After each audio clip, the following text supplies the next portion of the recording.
How's the Coleman's laundry? It's almost done. It's in the dryer now. Oh my God. Rochester. We're gonna get thrown out again, you know that. Okay. Just be careful. You guys on the end fall off the edge. We've been on the edge for years. I've made a career out of it. Oh my gosh. A panel I didn't know I was on. Oh really? I think I'm gonna do this with Willie alone. You never know. Well, I guess we'll just get started. My name is Ricardo Delgado. I am a Disney artist by experience at Disney Future Animation. My credits include production design on Atlantis, The Lost Empire, visual development on Treasure Planets, and Emperor's New Groove. I have also done visual development and prop design on Disney Television's Pen Zero, and lately on a show called Sophia, which everyone may or may not know about. And lastly, I am working currently at Disney Television Animation, developing a project that cannot be named. Don't ask. You can ask, but I can't answer. It could be how Ricardo got fired on Monday. Wow. Hey, I think we got a show we can work on. There you go. So I will leave you with the rest of these fine gentlemen who can certainly speak for themselves. So Oh boy.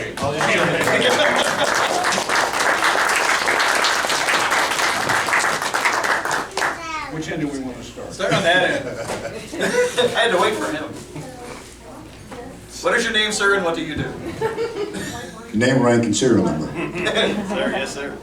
What, you said start with me. What do I start doing or saying? Just tell him who you are. Oh, okay. Well, I think I know who I am. When I arrived here this morning, I was Floyd Norman. Not quite sure who I am now, but well, that too. Disney legend, and mainly I'm there at Disney to irritate executives. Yes! That's my full-time job now, but I'm so proud of him. I got rid of one Bob and replaced him with another. So we're under new Bob management at Disney. They had a sale. Yeah, they had a sale on Bobs.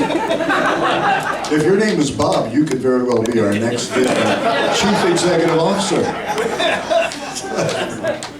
We have the space. Yeah, or change your name, right. Were you involved with that April 1st newsletter that we produced that had a photograph that was of new employees, and it was one person sitting on the curb, and the next photograph was new Disney vice presidents, and it was like 300 people in suits. All with bullseyes on their back. Yeah, that's very true. Yeah, we got in trouble for that. We got in big trouble. Apparently, the world's largest entertainment company doesn't have a sense of humor. But there you go. They kind of don't. They kind of don't. Yeah. Frank Wells loved it. Yeah, Frank Wells. Yeah, he was a cool dude. And Michael Eisner. You know, I saw Michael recently, and he's a lot better now. You only like him because it was easier to draw. No, Michael was Dick really, Cook. yeah, he was really easy to draw. And I think that's why I like Michael so much. He was just a perfect cartoon character. But anyway, here I am on this panel, and I'm not even sure what panel this is. I was fired from Disney. Yeah, you walk in the door and you're on a panel, and you don't even know what panel you're doing. But maybe it's a cartoonist panel. And I used to be a cartoonist at Disney and at Pixar and Hanna-Barbera. And actually, I thought I was supposed to talk to this gentleman, but maybe that happens later. That's another. Oh, that's right. Okay, that's why I showed up. I was here to moderate a panel with the three tuners. Yeah, and it's only down to one today. What did you do? The amazing Tony Benedict, Jerry Eisenberg, and Willie Ito. And so, Willie the Kid. Willie the Kid, but that's coming up.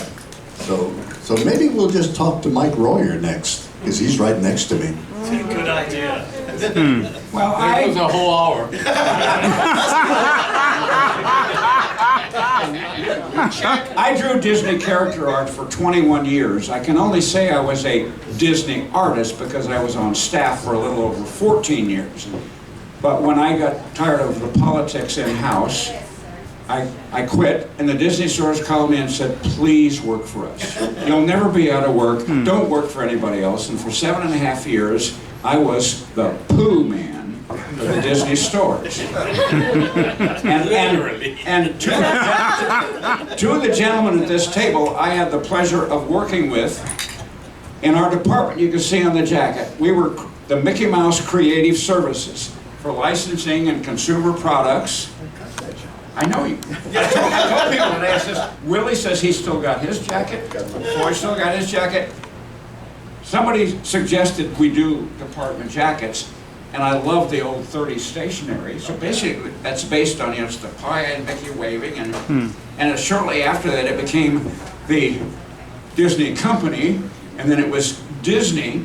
So less than 40 of these produced, and I can tell you that 3 of them, well, I bought 2. 4 of them still exist. But I got to work with a couple of giants who I always felt intimidated by their talent, and that intimidation challenged me to step up and do some of the best work I ever did from a creative standpoint, and a great deal of that learning process was inspired by these 2 talents.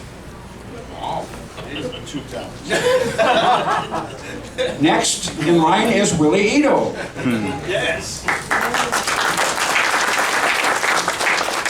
Well, I basically started my career at Disney's on the uncredited Lady in the Tramp, where I worked on the spaghetti scene.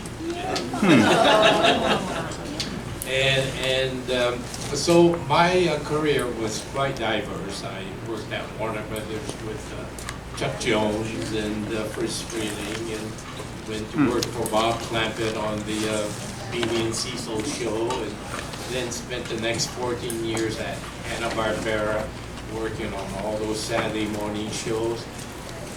And then I found myself, after 22 years of doing animation, I was totally burnt out. So I went back to Disney and worked in the comic strip department.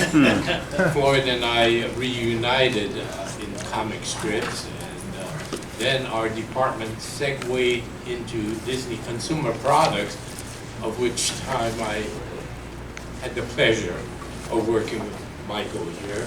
And it was a great career. And then all of a sudden we found ourselves with 800 or more Disney stores all over the world.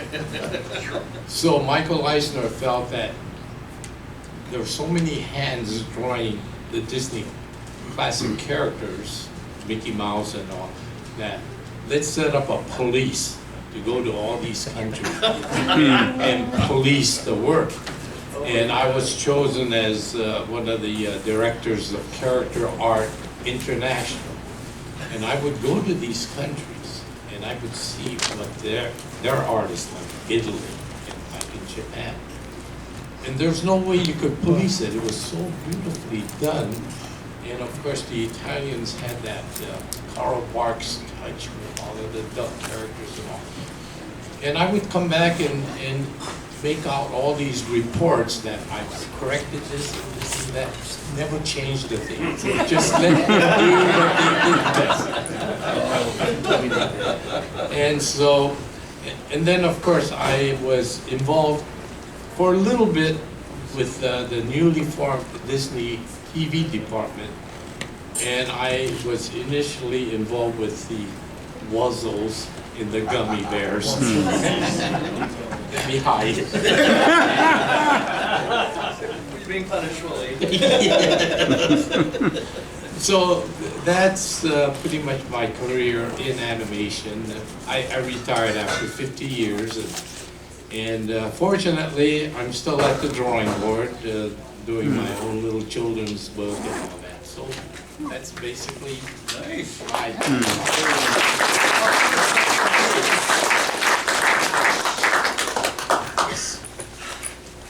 here we go.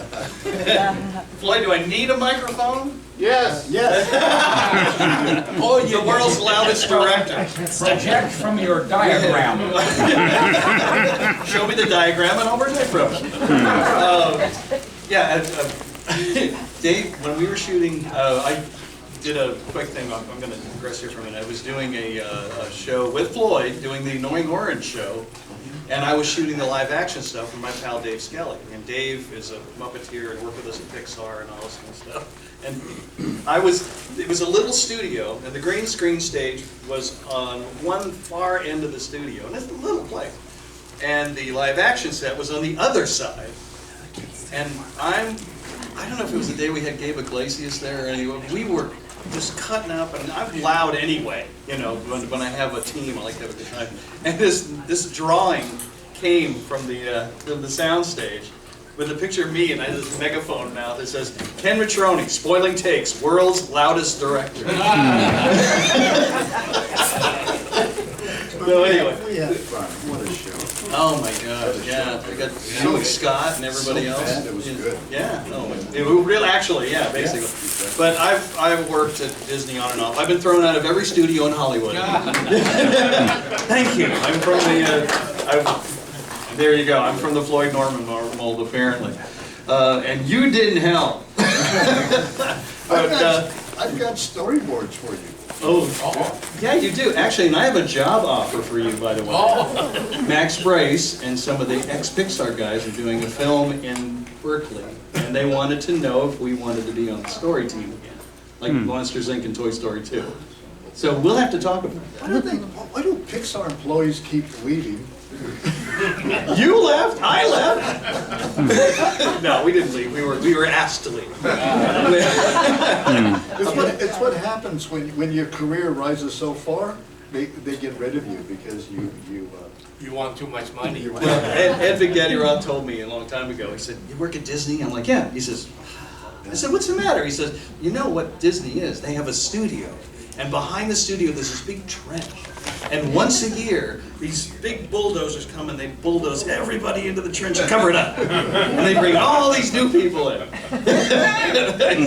So he said, "Don't plan on being there too long." I think he was right. You know, he was right. Well, I was very lucky to work in an apartment with these two guys, and especially Floyd, who was such an incredibly fast idea man, and he knew that I was in love with the movie Blade Runner, and I still have the cartoon he gave me one day of two people standing in front of an apartment door, with a big neon sign above it says, "Tonight, Blade Runner," and they're saying, "This must be Mike's place." Yeah. Did I do that? I don't remember that. Oh, I've saved all of your drawings that you did for me. Oh my God, we all have. I've got a great one. He did a movie poster called Clash of the Titans, and it was a picture of Michael Eisner and Steve Jobs beating each other with bags of money. And then when Pixar was, you know, we had an 80-20 deal when we started, and then we were going to get a 50-50 deal, and it was a picture he drew of a very upset Michael Eisner. "Pixar won't sell it. Well, go down and buy Point Richmond," which is where the studio was. You can't buy the studio, buy the city. Yeah, exactly. Oh my gosh. But anyway, I've worked with these guys on and off. I actually thought Willie worked at the gift shop at Disney, at the studio. Because I was working at TVA, and I'd come down and there's Willie coming out with bags, and I'm like, "What are you doing?" Or I'd be in there and you'd Can be... research. Yeah. And that was a tax write-off too, wasn't Yes. it, Willie? Yeah.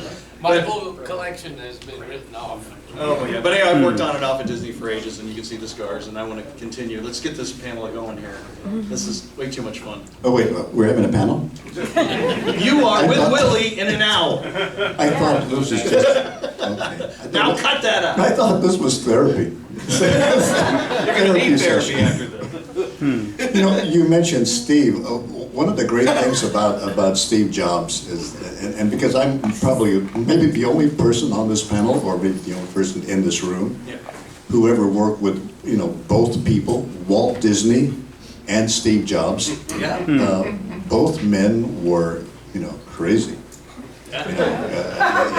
Yeah, really, truly. That's why they were great men. They were both madmen. They were obsessed. And easy to confuse. And, oh yeah, that too. No, but I admired them greatly, but they were both crazy men, and that explains their success, because they were obsessive, they were demanding. Yep. There was only one way to do things, and that was their way.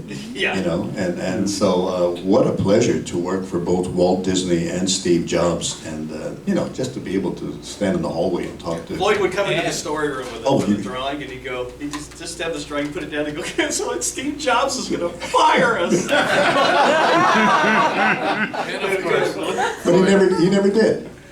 Floyd also worked at Hanna-Barbera when I was there, and his skating cartoons were all over the place, and his, your first book was based on all that Hanna-Barbera. Yeah, mainly H&B gags, and that was put together by John Colley, and not even by me. John just grabbed a bunch of my cartoons, you know, literally off the wall. Talk about off the wall gags.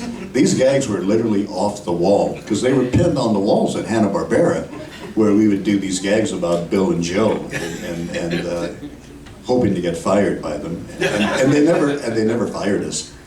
Yeah, but didn't you get your story job through Walt because you were doing those drawings at Disney's? And they said, who's doing that drawing? Oh, the Norman kid. Yeah. First, Walt Disney saw the gags, and that's how I got into story at the Disney studio. And at Hanna-Barbera, Lars Born, who was one of the story editors, asked me to start writing scripts because, you know, he thought I was funny. So there you go. Yeah, you are funny. I am funny. Yeah. That's exactly. My first experience with Walt was when I first put step onto the Hello halls of Walt Disney Production. I grew up as a kid always wanting to be an animated cartoonist, and so when I came down from San Francisco to attend Chenard's Art Institute, I had my student portfolio with me, so I thought, hey, this is a good opportunity to use my portfolio as a ticket to see the inside of the Disney studio. So I called, and they granted me an interview. So it was one of those hot Burbank summer afternoons, must have been around 90 degrees, but I had on my San Francisco vest, which is a tweed sports coat, and my slacks I was wearing was also heavy knit, and even my necktie was really not for the summer weather. Wearing this and walking onto the studio carrying my heavy student portfolio, I was rather intimidated, and sweat was just running down. And I make it up Mickey Avenue, and I walk into the feature animation building. The old one. The old original one, and boom, that air conditioning, just great. So I found myself to the elevator in the middle of the hall, and I thought, oh, okay. Personnel was at that time up in the 4th floor, and so I press the elevator and I step in, and I press 4, the elevator door closes, and it suddenly swings open. And there standing before me was Walt Disney. And he's with an associate, and they're in deep conversation, but as Walt steps into the elevator, I'm cowering in the corner, in the back of the elevator. And he steps in and gives me a polite acknowledgement. Then they both turn around and they continue their conversation. And I'm standing in the back of Walt's head, thinking to myself, oh my God. Literally, oh my God. And so we get to the 4th floor and they go screen right, I go left to personnel, and I get my interview and all that. And now, you know, after don't call us, we'll call you, I said, well, good. Now I'll get back to school, do my portfolio real professional, 4 years maybe, and then come back and reapply for real. Well, about 2 weeks later, I got a telegram in Walt Disney Studios, inviting me to come in to take a test. So that Monday morning, I report to the studio, I take a test, come back at lunch, and I found myself being hired. And they said, yeah, we're gonna start you in the lady unit. And I'm thinking, lady unit, I never heard of it. Make it pay. That's what I thought. So that's all ladies, I'm happy, that's my entry level, and that's great. Well, it turns out it was the lady and the tramp, and the fellow, his name might be familiar to a lot of you. His name was Iwo Takamoto. And he was at that time Milt Call's assistant. And but Iwo was such a perfectionist that whenever they had cute characters, pretty women like Aurora in Sleeping Beauty, he would key it. And so actually, Iwo did come in to review my portfolio when I made that initial visit. So I guess he was instrumental in recommending that I be hired. And so here I was there under Iwo's training, mentorship, and all that. It was rather excruciating because being such a perfectionist, it was a hard situation. But then the first thing they assigned me to was the spaghetti kissing scene. I had no idea, how iconic that scene was eventually going to be for the entire film. But that's basically how I started my Disney career. Where do you go from there? Yeah. Oh my goodness. Right. Here's a gift. Good luck. Right. I don't know if anyone has any questions at this stage and want to ask any of us anything. In the back? Yes, sir. I understand Walt went home for dinner with his family every night. I imagine you guys stayed late. Did that make a difference in your thinking? Yeah, I can say that Walt Disney was very much a family man. One of the things that helps to illustrate this, when we were in crunch time on Sleeping Beauty back in the 50s, we began working overtime, which was somewhat unusual for the Disney studio to have the staff on overtime. But we had to get this picture done.